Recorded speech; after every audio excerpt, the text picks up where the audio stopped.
దీని పర్యవసానాలు ఎంత తీవ్రంగా ఉంటాయో చూస్తావు.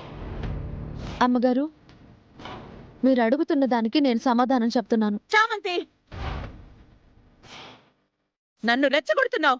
క్షమించండి అమ్మగారు, నేను ఉన్నదే చెప్తున్నాను. ఏంటి ఉన్నది? నీ రక్తానికి నిషాతోనే పోటీ చేసే స్థాయి ఉందా? నీ బతుక్కి తనకి ఎదురుగా నామినేషన్ వేసే యోగ్యత ఉందా?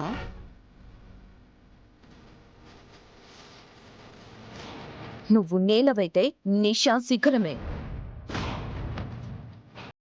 ఏమనుకున్నావే నీ గురించి నువ్వు? నలుగురు చప్పట్లు కొడితే లీడర్ని అయిపోయాననుకున్నావా? నోరు మూసుకొని నామినేషన్ వెయ్యను అని చెప్పు. ఎలా చెప్తాను? అలా ఎలా చెప్తాను?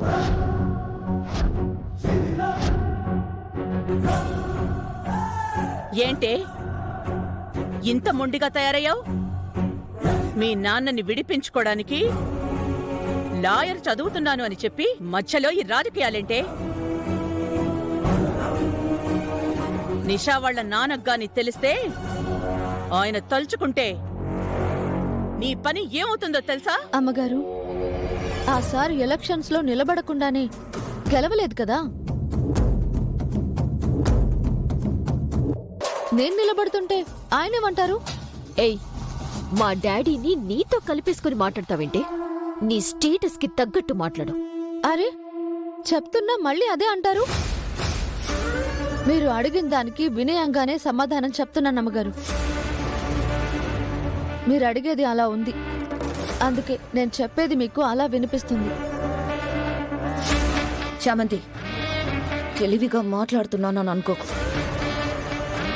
మా మాట వినకుండా నువ్వు రేపు నామినేషన్ వేసి ఆ తర్వాత ఏదన్నా జరగరాంది జరిగితే ఇప్పుడు నీ చుట్టూ ఉన్నామని చెప్తున్న వాళ్ళు అప్పుడు ఒక్కరు కూడా నీ వెనుక ఉండరు.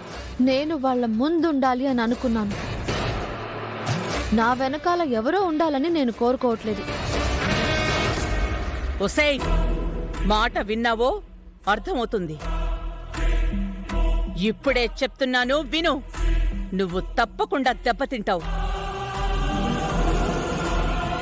శాశ్వతంగా ఆ కాలేజీలో కూడా చదువు లేని సిచ్యువేషన్కి వెళ్ళిపోతావు.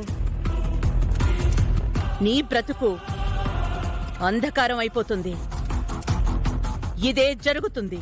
రాసి పెట్టుకో. ఏంటి గొడవ?